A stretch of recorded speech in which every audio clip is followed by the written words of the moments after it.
안녕하세요, 여러분. 오늘은 우리가 늘 당연하게 생각했던 건강검진에 대해 조금 다른 시각으로 이야기해 보려 합니다. 여러분은 건강검진을 매년 받으시나요? 아니면 2년에 한 번쯤 받으시나요? 익숙한 그 검진이 사실은 우리의 건강을 지키는 대신 때로는 삶을 더 힘들게 만들 수도 있다는 사실 알고 계셨나요? 믿기 어려울 수도 있지만 이건 단순한 의심이 아니라 실제로 많은 사람들이 겪고 있는 현실입니다. 특히 70세를 넘어서면서 받는 수많은 검진은 건강을 위한 방패가 되기보단 오히려 불안, 스트레스, 그리고 불필요한 부담을 안겨줄 수 있죠. 오늘은 여러분이 꼭 알아야 할 진실을 함께 풀어보려 합니다. 하버드 의과대학 연구에 따르면 70세 이상 노인의 68%가 불필요한 검사를 받고 있고, 이로 인해 잘못된 진단이나 부적절한 치료에 노출된다고 합니다. 더 놀라운 건 젊은 층에 유익한 일부 검사가 노년층에겐 오히려 해가 될 수 있다는 점이에요. 그동안 검사는 많을수록 좋다는 믿음이 이제는 건강을 해치는 잘못된 상식으로 변해버린 셈이죠. 이 이야기를 끝까지 들으시면 어떤 검사는 꼭 받아야 하고 어떤 건 단호히 거절해야 하는지 분명히 알게 되실 겁니다. 불필요한 검사와 치료에 낭비되는 시간과 돈을 줄이고 진짜 건강과 행복에 집중하는 법을 찾게 되실 거예요. 이건 단순한 정보가 아니라 여러분의 노후를 바꿀 수 있는 이야기입니다. 마음 편히 함께 해주세요. 공감되신다면 구독과 좋아요로 응원 부탁드릴게요. 지난 주말 저는 84세 되신 아버지를 모시고 병원에 다녀왔습니다. 정기검진에서 몇 가지 수치가 살짝 기준을 벗어났다는 이유로 의사 선생님이 추가 검사를 권하시더군요. 처음엔 별 생각 없이 받아들이려 했지만 설명을 들으며 깨달았습니다. 아버지 나이대에선 그 검사들이 큰 의미가 없을 수도 있다는 거예요. 조심스레 물어봤죠. 선생님, 이 검사들이 정말 필요한가요? 의사 선생님은 잠시 생각하시더니 이렇게 대답하셨어요. 솔직히 나이에 따라 검사의 필요성이 달라져요. 꼭 해야 할 것만 골라 해서 부담을 줄이는 게 낫죠. 그 말을 듣고 깊이 고민하게 됐습니다. 우리는 그동안 얼마나 많은 검사를 별 의심 없이 받아왔을까요? 그리고 그 결과에 불안해하고 때로는 불필요한 치료까지 이어졌던 적이 얼마나 많았을까요? 특히 70세가 넘으면 건강검진의 의미가 완전히 달라질 수 있다는 걸 아셔야 합니다. 국가에서 제공하는 검진은 모든 연령을 하나의 잣대에 맞춰 설계된 경우가 많아요. 40대의 기준과 80대의 기준이 같을 수는 없는데도 말이죠. 부모님 세대는 검사는 많을수록 좋다는 생각을 고집하시곤 하지만 이제는 그게 착각일 수 있다는 걸 알아야 할 때입니다. 예를 들어 아버지가 병원에서 받은 혈액검사 결과지를 보니 간 수치가 살짝 높게 나왔어요. 의사는 곧바로 간 초음파를 권했지만 저는 잠시 멈칫했죠. 아버지는 평생 술을 입에도 대지 않으셨고 특별한 증상도 없으셨어요. 저는 의사에게 아버지가 술도 안 드시고 아픈 데도 없는데 꼭 해야 하나요? 라고 물었어요. 그러자 의사가 그럼 일단 지켜보는 걸로 하죠라고 하더군요. 결국 추가 검사는 건너뛰기로 했습니다.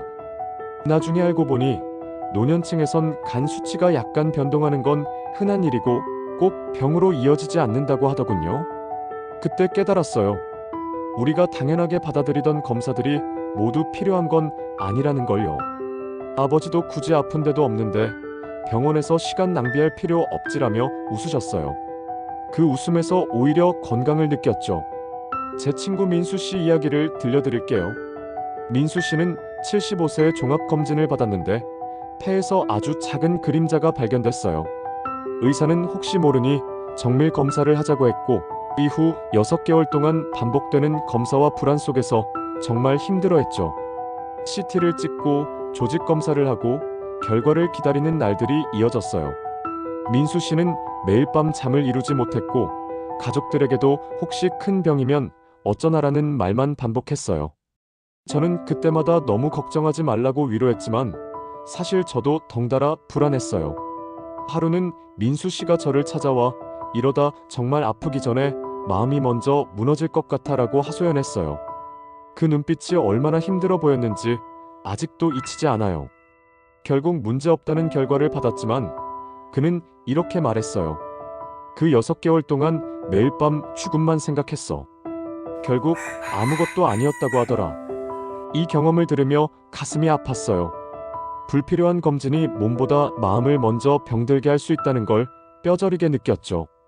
민수 씨는 그 뒤로 정기 검진을 줄이고 의사와 상의해 꼭 필요한 것만 받기로 했어요. 그 후로는 한결 편안해졌다고 하더군요. 이제는 병원보다 산책이 더 소중해라며 웃는 모습이 참 보기 좋았어요. 저는 그 모습을 보며 건강은 병원에서만 찾는 게 아니구나라는 생각을 했어요. 이제는 스스로 분별해야 합니다. 어떤 검진이 나를 위한 거고 어떤 건 피해야 할지 말이죠. 건강검진이란 단어가 우리 삶에 너무 익숙해졌지만 그 의미를 깊이 생각해 본 적이 있나요? 건강을 지키려는 마음으로 받는 검진이 오히려 몸과 마음을 해칠 수도 있다는 사실, 그리고 진짜 중요한 것에 집중해야 한다는 걸 오늘 함께 고민해 보고 싶습니다. 이제 충격적인 이야기를 하나 더 들려드릴게요. 제 71세 이모님은 건강에 누구보다 신경 쓰시는 분이셨어요. 매년 꼬박꼬박 검진을 받으셨고 병원에선 모범 환자라 불릴 정도였죠. 그러던 어느 날 혈액 검사에서 미세한 이상이 발견됐어요. 백혈구 수치가 약간 높다는 거였죠. 의사는 혹시 모르니 추가 검사를 해보자고 했고 이모님은 불안한 마음에 여러 병원을 다니며 정밀 검사를 받으셨습니다. 초음파, CT, 심지어 뼈를 찔러 조직을 떼어내는 검사까지 했어요. 그때마다 이모님은 이게 마지막이겠지라며 희망을 가지셨지만 검사 결과가 나올 때까지 잠을 못 주무셨어요.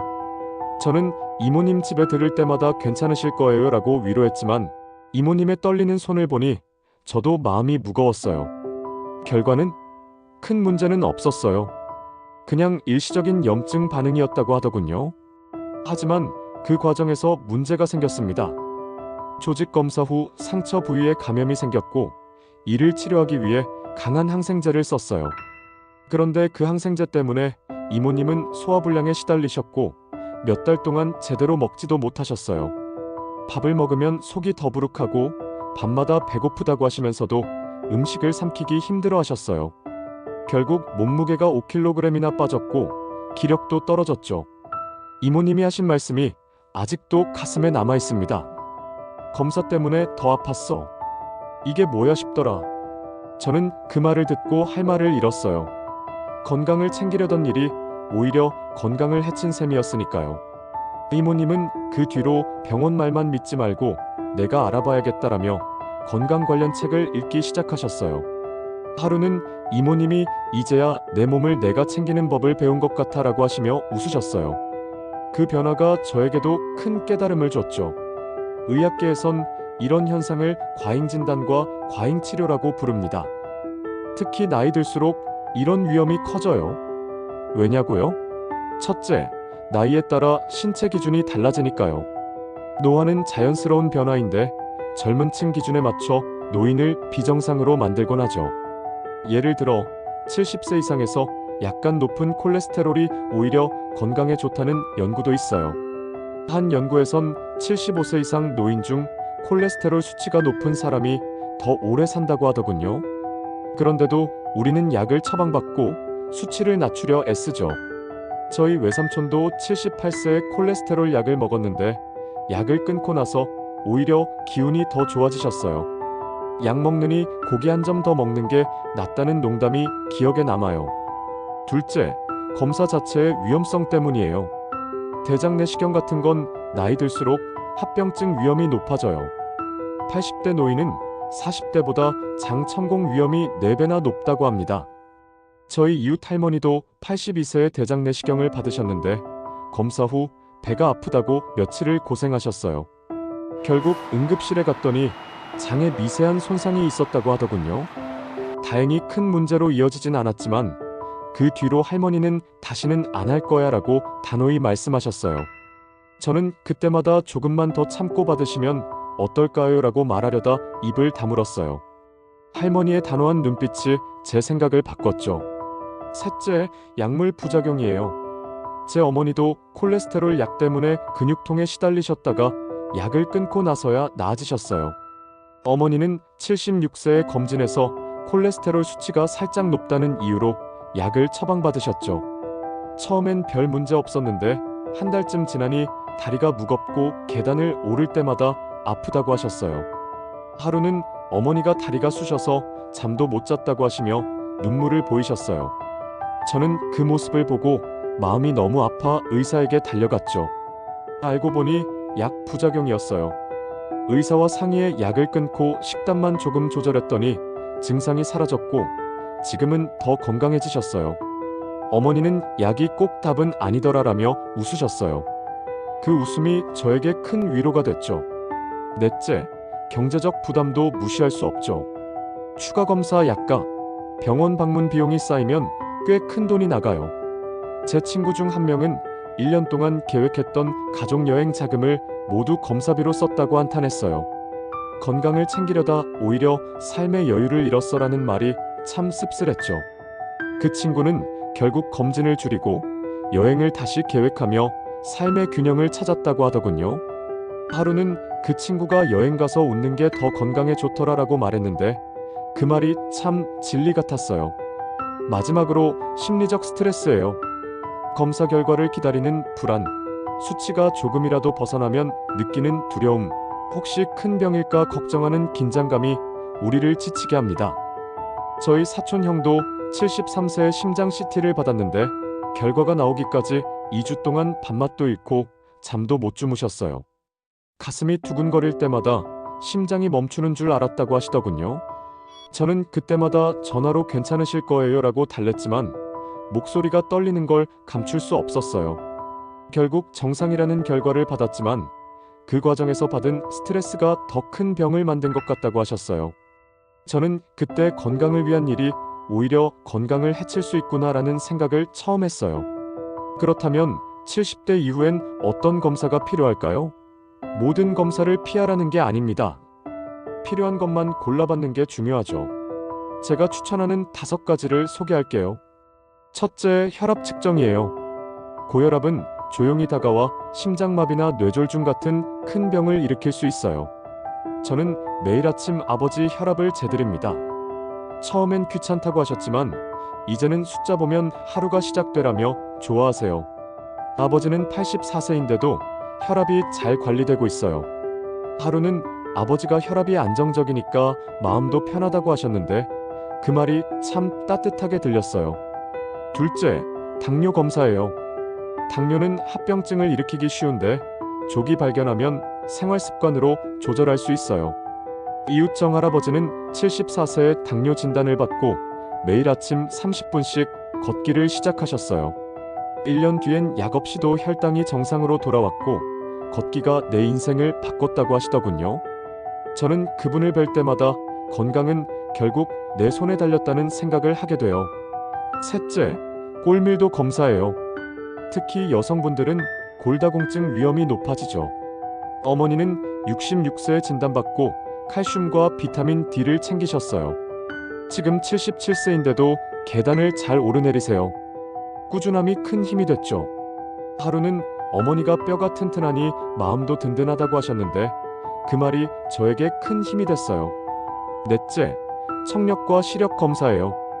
감각이 무뎌지면 고립감이 커질 수 있어요. 삼촌은 70세에 청력이 떨어졌지만 보청기를 꺼리셨어요. 그러다 가족들과 대화가 줄고 우울해지셨죠. 결국 보청기를 착용하니 웃음이 돌아오셨어요. 세상이 다시 들리니까 살만 나네라는 말이 기억에 남아요. 저는 그때 건강은 소통에서 시작된다는 걸 느꼈어요. 다섯째, 우울증 선별 검사예요. 노년기의 우울감은 방치되기 쉬운데 조기에 발견하면 치료가 가능해요. 어머니는 아버지 돌아가신 후 불면에 시달리셨죠.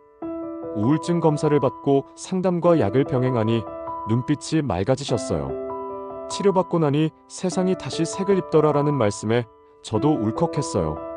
그 뒤로 어머니는 매일 저녁 산책을 하시며 마음을 다스리세요. 이 5가지는 단순히 병을 찾는 게 아니라 삶의 질을 지키기 위한 준비예요. 하지만 모든 사람에게 똑같이 적용될 순 없죠. 내 몸 상태와 가족력을 고려해 맞춤형으로 선택해야 해요.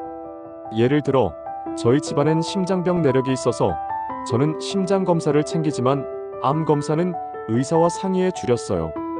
반면 대장암 내력이 있는 지인은 대장 내시경을 꾸준히 받으시더군요. 내 몸은 내가 제일 잘 안다는 그분 말이 참 와닿았어요. 가족력 외에도 생활 습관도 중요해요. 평생 담배를 피웠다면 폐 검진을 빼놓으면 안 되고 햇볕을 많이 쬐며 살았다면 피부암 검사를 고려해야죠. 아버지는 40년간 목수로 일하셔서 먼지 많은 환경에 계셨어요. 그래서 폐 검사는 꾸준히 받으시고 결과가 좋아 다행이에요. 저는 아버지와 함께 폐 건강에 좋은 호흡 운동을 시작했는데 숨이 깊어지니 기분도 상쾌하다고 하시더군요. 또 현재 먹는 약도 살펴야 해요. 관절염 약을 오래 먹으면 간이나 신장에 부담을 줄 수 있으니 정기적인 기능 검사가 필요하죠. 저희 이웃 아주머니는 관절염 약 때문에 간 수치가 올라가서 약을 조정하셨어요. 약 먹는 것도 잘 알아야 한다는 말씀이 새겨졌죠. 의사와의 신뢰도 큰 역할을 해요. 저는 부모님을 병원에 모실 때마다 질문을 준비해요. 이 검사가 꼭 필요한가요? 위험이 있나요? 결과가 치료를 바꿀 만큼 중요한가요? 이런 질문들로 막연한 불안을 줄이고 명확한 판단을 내릴 수 있어요. 의사들도 환자가 궁금해하면 자세히 설명해 주시더군요. 한 번은 의사가 이 나이엔 이런 검사가 오히려 부담일 수 있다고 솔직히 말해줘서 신뢰가 쌓였어요. 그리고 검사 결과를 정리하는 습관도 중요해요. 저는 부모님 건강 수첩을 만들어 검사 날짜, 결과, 약을 기록해요. 나이 들면 기억력이 흐려지니까 한눈에 볼 수 있게 정리하면 큰 도움이 되죠. 하루는 아버지가 이거 덕분에 약을 깜빡 안 한다며 웃으셨어요. 하지만 건강검진보다 더 중요한 건 일상이에요. 연구에 따르면 70대 이후엔 생활습관이 검진보다 삶의 질에 더 큰 영향을 준다고 하죠. 91세 은수 할머니는 매일 공원을 3바퀴 돌며 걷고 내 다리가 최고의 약이야라며 병원 갈 일이 줄었다고 하세요. 비가 와도 우산 쓰고 걷는 모습이 인상적이었어요. 저는 그분을 보며 건강은 꾸준함에서 온다는 걸 배웠죠. 운동이 힘들다면 수영이나 실내 자전거 같은 부담 없는 것도 좋아요. 어머니는 73세의 관절염 진단 후 물속 걷기를 시작하셨고 통증이 줄어드셨어요. 움직이는 게 약이다라는 말씀이 맞더군요. 하루는 어머니가 다리가 가벼워지니 마음도 가볍다고 하셨는데 그 말이 참 따뜻했어요. 단백질 섭취도 빼놓을 수 없어요. 나이 들면 근육이 줄어드는데 치아가 약해지고 소화가 어려워지면 단백질을 먹기 힘들죠. 저는 어머니께 두부, 계란, 생선을 자주 드리려고 해요. 두부 요리가 이렇게 맛있을 수가 있나 싶을 정도로 식단이 다양해졌죠. 어머니는 고기 안 먹어도 배고프다라며 만족해하세요. 하루는 어머니가 두부 한 조각이 힘을 준다고 하셨는데 그 말이 참 소중하게 들렸어요. 수분도 중요해요. 목마픔을 잘 못 느끼니까 탈수가 쉬운데 저는 아버지께 물 마실 시간을 알람으로 알려드려요. 처음엔 귀찮다고 하셨지만 이제 피부도 덜 건조하고 변비도 줄었어요. 물 한 잔이 이렇게 큰 차이를 만드냐는 아버지 말씀이 기억에 남아요. 수면도 건강의 큰 축이에요. 어머니는 저녁 8시에 따뜻한 우유를 마시고 스트레칭 후 잔잔한 음악을 들으며 주무세요. 약 없이 잠드는 게 감사하다는 말씀에 저도 뿌듯했어요. 하루는 어머니가 잠이 보약보다 낫다고 하셨는데 그 말이 참 진리 같았어요. 그리고 사회적 연결도 놓치면 안 돼요. 외로움은 건강의 흡연만큼 해롭다고 하죠. 어머니는 77세에 합창단에 들어가셔서 노래하며 친구를 사귀셨어요. 웃고 실수하며 같이 배워가는 게 좋아라는 말에서 생기를 느꼈죠. 저는 합창단 공연에 가서 어머니가 노래하는 모습을 보고 눈물이 날 뻔했어요. 하루는 어머니가 노래가 나를 젊게 한다고 하셨는데 그 말이 참 감동적이었어요. 삶의 목적도 건강의 비결이에요. 일본 오키나와 장수 노인들은 이키가이, 즉 삶의 이유를 가지고 있죠. 어머니는 73세의 아이들에게 책 읽어주는 봉사를 시작하셨고 내가 아직 필요하다는 걸 느낀다며 기뻤어요. 아이들이 할머니 또 와요라고 말할 때마다 어머니 눈이 반짝이세요. 이런 활동이 약보다 큰 힘을 주더군요. 하루는 아이들과 책을 읽고 온 어머니가 아이들 웃음소리가 내 약이야 라고 하셨는데 그 말이 가슴에 깊이 박혔어요. 저는 부모님께 매일 기분, 수면, 통증을 일기로 쓰게 했어요. 아버지는 커피 마신 날 잠을 못 잤더라며 패턴을 파악하셨고 스스로 조절하게 되셨어요. 내 몸을 내가 알아가는 게 재밌다는 말씀이 참 인상 깊었어요. 또 다른 사례로 저희 동네 85세 할아버지는 매일 아침 신문을 읽으며 머리를 쓰면 늙지 않는다고 하세요. 그분은 나이에도 불구하고 기억력이 또렷해서 놀라울 정도예요. 하루는 할아버지가 신문 한 줄이 약 한 알보다 낫다며 웃으셨는데 그 말이 참 지혜롭게 들렸어요. 건강은 단순히 몸뿐 아니라 마음과 머리를 함께 챙기는 거라는 걸 새삼 느꼈죠. 또 다른 이웃 아주머니는 79세의 뜨개질 모임에 가입하셨고 손을 움직이니 기분도 풀린다고 하세요. 저는 그분이 뜨개질로 만든 목도리를 선물 받았는데 그 따뜻함이 건강의 의미를 다시 생각하게 했어요. 건강을 위해 일상에서 실천할 수 있는 것도 많아요. 저는 부모님과 저녁마다 가벼운 산책을 시작했는데 하늘 보는 게 이렇게 좋을 수가 있나라는 아버지 말씀이 참 따뜻했어요. 또 식단도 큰 역할을 해요. 저는 어머니께 채소와 과일을 더 챙겨드리려고 해요. 하루는 어머니가 당근 씹는 소리가 귀에 좋다며 웃으셨는데 그 소소한 행복이 건강의 시작이라는 생각이 들었어요. 또 저희 집에서는 저녁에 TV를 일찍 끄고 차 한 잔을 마시며 대화하는 시간을 가져요. 소음 없는 밤이 이렇게 평화롭다니라는 어머니 말씀이 가슴에 남았어요. 이런 일상의 조각들이 모여 삶의 질을 높이더군요. 하루는 아버지가 이렇게 사는 게 건강이지라고 하셨는데 그 말이 제게 큰 울림을 줬어요. 오늘 이야기의 핵심은 건강검진이 무의미해졌다는 게 아닙니다. 그 의미가 바뀌었다는 거죠. 젊을 땐 병을 찾는 게 중요했다면 이제는 어떤 삶을 살지가 더 중요해요. 87세 은지 할머니는 대장암 수술 대신 가족과 시간을 선택하셨고 2년을 빛나게 사셨어요. 여행도 가고 손자와 추억도 쌓으셨죠. 수술보다 웃음이 더 소중했어라는 말씀이 가슴을 울렸어요. 어머니는 손주를 안고 꽃을 가꾸고 친구와 웃는 게 건강이라 하세요. 하루는 어머니가 손주와 놀이터에서 뛰어노는 모습을 보며 이게 진짜 건강이다라는 생각이 들었어요.